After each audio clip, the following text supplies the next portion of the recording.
दोस्तों नमस्कार। दोस्तों सामान्य अध्ययन वस्तुनिष्ठ प्रश्न संग्रह श्रृंखला के अंतर्गत आज की वीडियो में हम सॉल्व करेंगे एनसीईआरटी आधारित भारतीय संविधान एवं राज्य व्यवस्था के महत्वपूर्ण प्रश्नों का प्रैक्टिस सेट संख्या 4, जिसमें आज की वीडियो में हम नीति निर्देशक तत्व और मौलिक कर्तव्य से संबंधित महत्वपूर्ण प्रश्नों को सॉल्व करेंगे। दोस्तों आज की वीडियो का जो पहला प्रश्न है, देखिए बहुत ही महत्वपूर्ण है।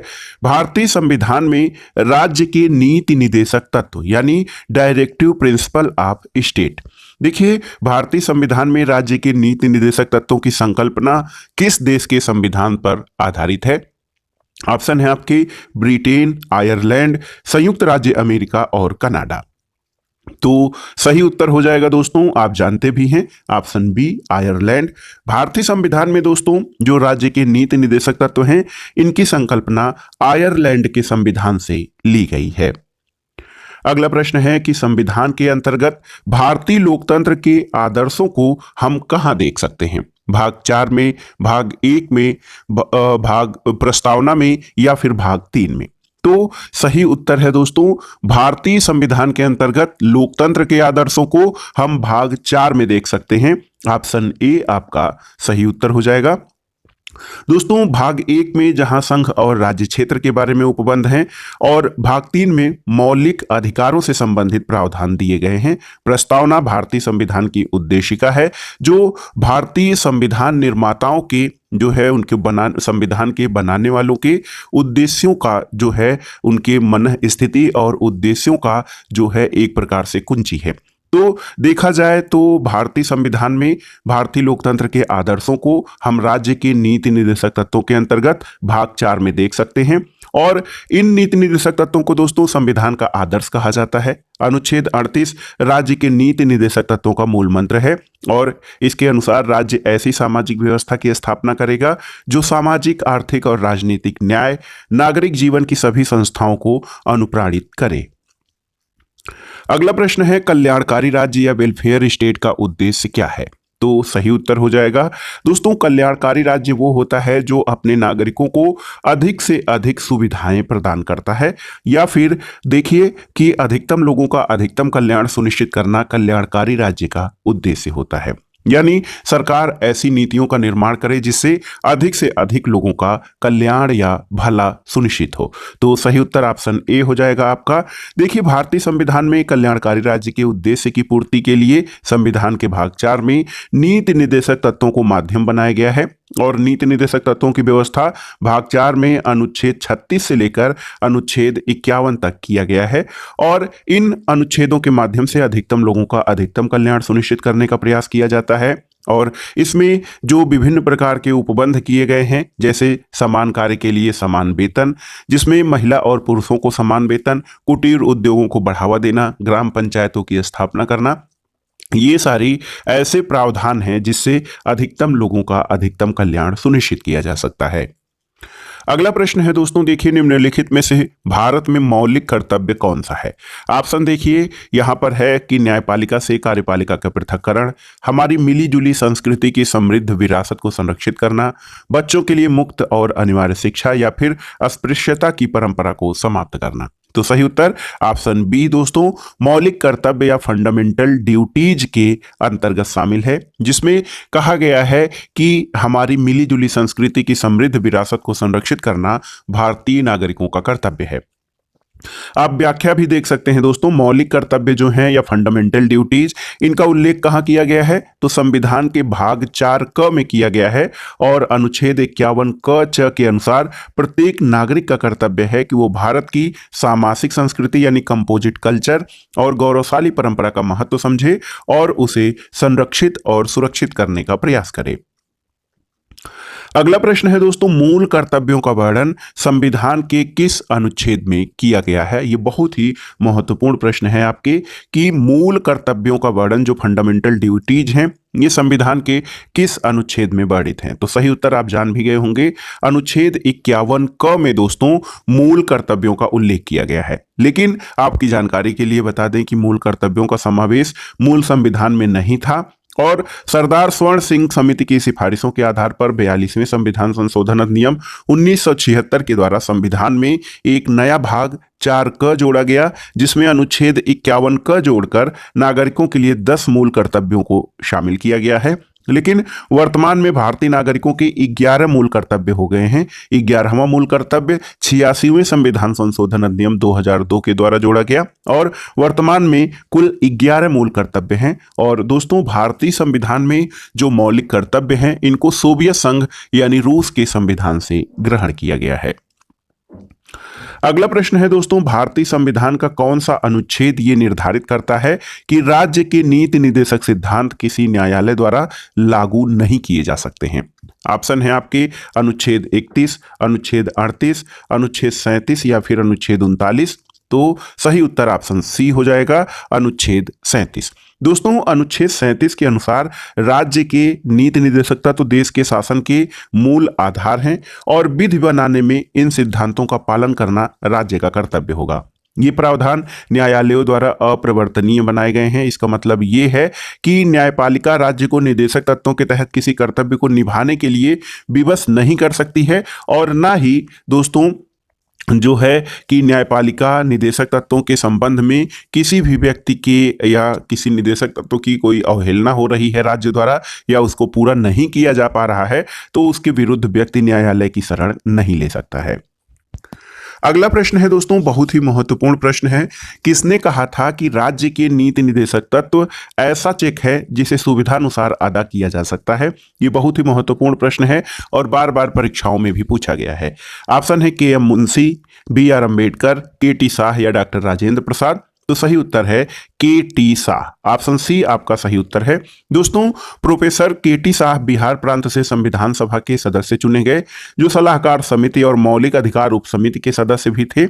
इन्होंने राज्य के नीति निर्देशक तत्वों की तुलना ऐसे चेक से की थी जो बैंक की सुविधानुसार अदा किया जा सकता है। यानी राज्य के नीति निर्देशक तत्वों में जो वर्णित प्रावधान है वो यदि राज्य के पास संसाधन रहे, कार्य करने की दशाएं रहें, परिस्थितियां अच्छी हों तो वो उनको लागू कर सकता है। इसीलिए प्रोफेसर के टी शाह का ये कहना कि राज्य के नीति निर्देशक तत्व एक ऐसा चेक है जिसे सुविधानुसार अदा किया जा सकता है। राज्य के पास संसाधन और परिस्थितियां होने पर उन जो प्रावधानों को जो है राज्य व्यक्तियों के लिए प्रभावी कर सकता है या उनको प्रदान कर सकता है, जिससे कि उनका सामाजिक आर्थिक कल्याण सुनिश्चित हो सके।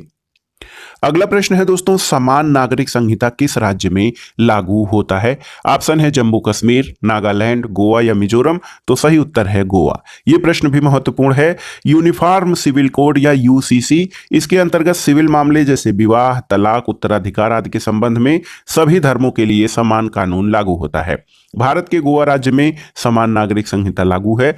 और दोस्तों, भारतीय संविधान के अनुच्छेद 44 के अंतर्गत सभी नागरिकों के लिए समान सिविल संहिता का प्रावधान किया गया है। तो याद रखिएगा, कॉमन सिविल कोड या यूनिफॉर्म सिविल कोड ये गोवा राज्य में लागू है। अगला प्रश्न है दोस्तों, भारतीय संविधान के किस अनुच्छेद में समान न्याय और निःशुल्क विधिक सहायता का प्रावधान है? तो इसके लिए आपको अनुच्छेदों को तैयार करना होगा। दोस्तों, अनुच्छेद 39 का जो है ये समान न्याय और निःशुल्क विधिक सहायता। देखिए दोस्तों, अनुच्छेद 39 क के अनुसार राज्य ये सुनिश्चित करेगा कि कानूनी व्यवस्था का संचालन इस प्रकार से हो कि सभी को समान रूप से न्याय उपलब्ध हो सके और आर्थिक रूप से कमजोर या अन्य प्रकार के जो डिसेबल्ड पर्सन हैं उनके लिए निःशुल्क विधिक सहायता, फ्री लीगल एड की व्यवस्था हो। और इस प्रावधान को या समान न्याय और निःशुल्क विधिक सहायता को 42वें संविधान संशोधन अधिनियम 1976 के द्वारा भारतीय संविधान में जोड़ा गया है। अगला प्रश्न है दोस्तों, भारतीय संविधान के किस अनुच्छेद में राज्य को ग्राम पंचायतों का गठन करने का निर्देश दिया गया है? तो इसमें मैं ऑप्शन नहीं बताऊंगा क्योंकि आप जानते हैं अनुच्छेद 40 है सही उत्तर। दोस्तों, अनुच्छेद 40 जो नीति निर्देशक तत्वों का अंग है, यहाँ पर ग्राम पंचायतों के गठन का प्रावधान है और इसमें कहा गया है कि राज्य ग्राम पंचायतों के गठन के लिए आवश्यक कदम उठाएगा और उन्हें ऐसी शक्तियां और प्राधिकार प्रदान करेगा जो स्वशासन या स्वायत्त शासन की इकाइयों के रूप में कार्य करने के लिए आवश्यक हो। तो ग्राम पंचायतों के गठन का प्रावधान अनुच्छेद 40 में है। अगला प्रश्न बहुत ही महत्वपूर्ण है क्योंकि ये परीक्षाओं में बार बार पूछा गया है। कार्यपालिका से न्यायपालिका के पृथक्करण का सिद्धांत संविधान के किस भाग में वर्णित है, आपको बताना है। ऑप्शन है आपके प्रस्तावना, मौलिक अधिकार, राज्य के नीति निर्देशक तत्व या 7वीं अनुसूची। तो सही उत्तर क्या हो जाएगा? ऑप्शन सी आपका सही उत्तर हो जाएगा। दोस्तों, संविधान में राज्य के नीति निर्देशक तत्वों के अंतर्गत अनुच्छेद 50 में राज्य को लोक सेवाओं में न्यायपालिका को कार्यपालिका से पृथक करने के लिए कदम उठाने का निर्देश दिया गया है और इसका उद्देश्य है कि न्यायिक और कार्यकारी शक्तियां एक ही व्यक्ति में निहित न हो ताकि स्वतंत्र और निष्पक्ष न्यायपालिका की स्थापना की जा सके।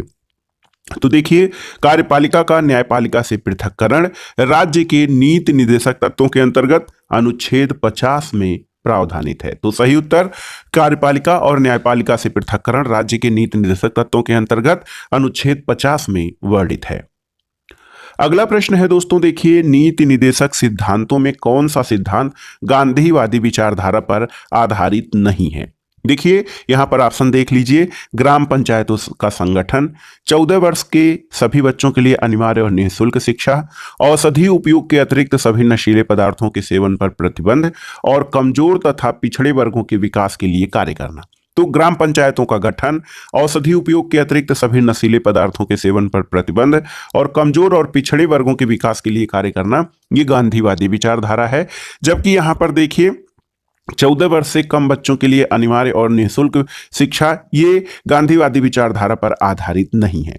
व्याख्या में आप समझ सकते हैं कि राज्य के नीति निर्देशक तत्वों में जो गांधीवादी विचार हैं उसमें एक तो है ग्राम पंचायतों का गठन अनुच्छेद 40 के अनुसार, दूसरा है ग्रामीण क्षेत्रों में कुटीर उद्योगों को प्रोत्साहन अनुच्छेद 43 में, इसके अलावा अनुसूचित जाति, अनुसूचित जनजाति और अन्य दुर्बल वर्गों के शैक्षिक और आर्थिक हितों की अभिवृद्धि, ये अनुच्छेद 46 है, और इसके अलावा स्वास्थ्य के लिए हानिकारक नशीली दवाओं, मदिरा आदि के औषधि प्रयोजन से भिन्न उपयोग पर प्रतिबंध अनुच्छेद 47, ये सभी जो है गांधीवादी विचारधारा पर आधारित सिद्धांत हैं।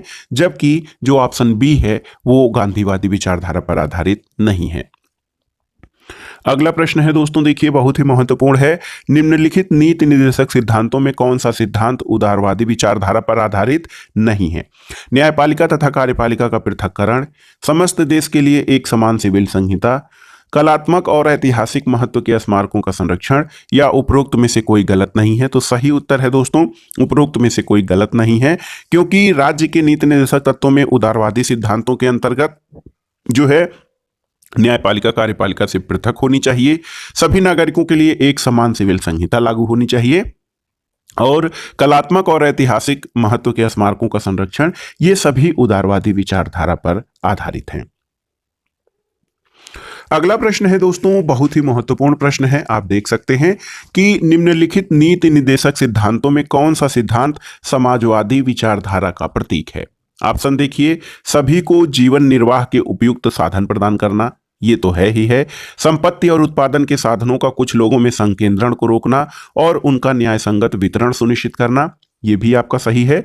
इसके अलावा कार्य की न्याय संगत और मानवोचित दशाओं और प्रसूति का प्रावधान, ये भी सही है। उपरोक्त सभी, तो सही उत्तर हो जाएगा दोस्तों, ये जितने भी यहाँ पर सिद्धांत दिए गए हैं ये सभी समाजवादी विचारधारा से प्रेरित हैं।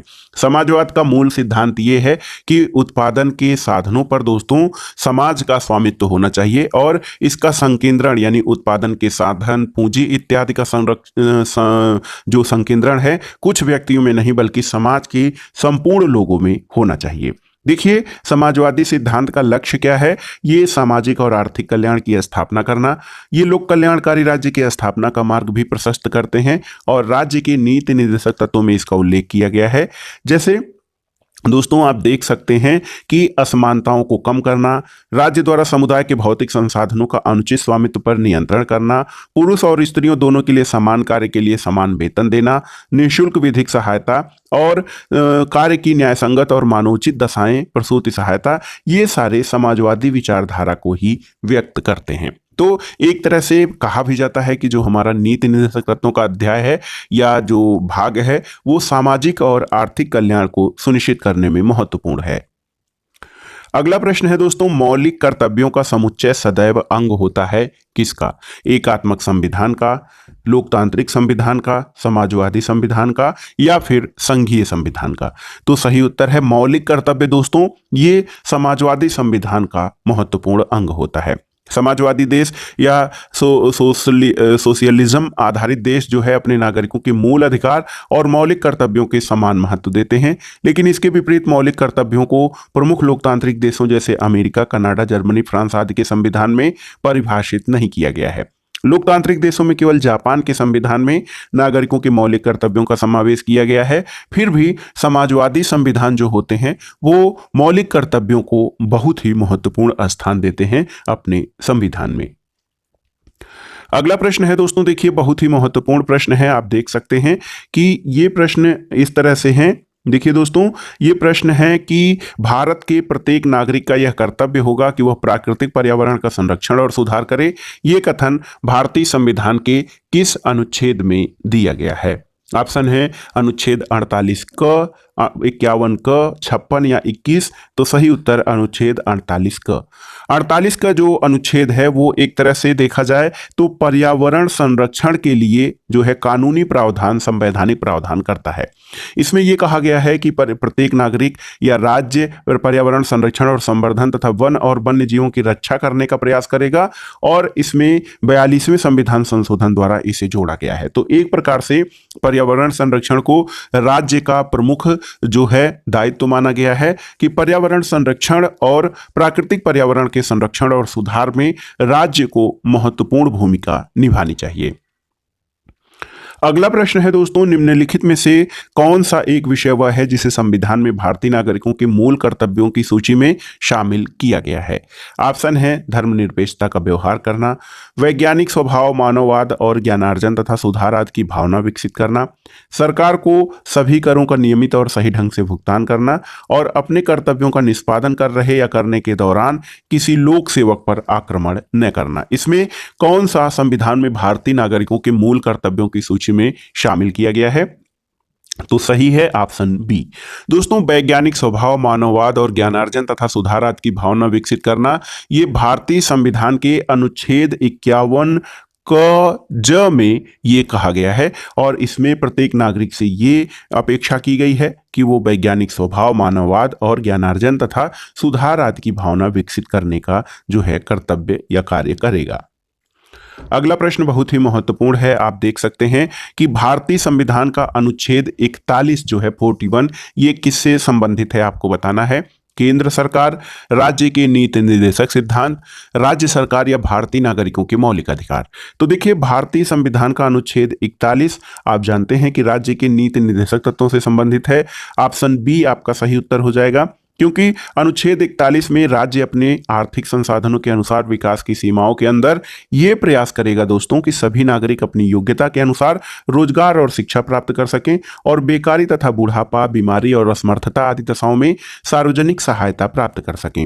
इसके अंतर्गत आप देख सकते हैं कि महात्मा गांधी राष्ट्रीय रोजगार गारंटी अधिनियम, मनरेगा, ये रोजगार के अधिकार अनुच्छेद 41 के अंतर्गत शामिल है। तो भारतीय संविधान का अनुच्छेद 41 राज्य के नीति निर्देशक तत्वों के अंतर्गत है, और आप जानते हैं भाग 4 में अनुच्छेद 36 से लेकर अनुच्छेद 51 तक राज्य के नीति निर्देशक तत्वों का वर्णन किया गया है।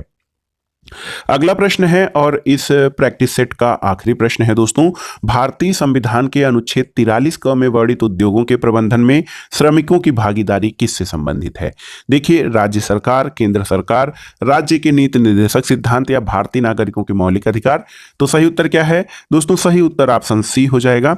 अनुच्छेद 43 क में क्या कहा गया है कि राज्य किसी उद्योग में लगे हुए उपक्रमों अथवा संगठनों के प्रबंधन में कर्मकारों का भाग लेना या पार्टिसिपेशन सुनिश्चित करने के लिए कदम उठाएगा, और इसे 42वें संविधान संशोधन अधिनियम 1976 के द्वारा राज्य के नीति निर्देशक तत्वों में जोड़ा गया है। तो दोस्तों, ये था आज का प्रैक्टिस वीडियो। आपको कैसा लगा हमें कमेंट बॉक्स में जरूर बताइएगा। वीडियो को लाइक करें, शेयर करें, सब्सक्राइब करें। वीडियो देखने के लिए धन्यवाद दोस्तों। नमस्कार।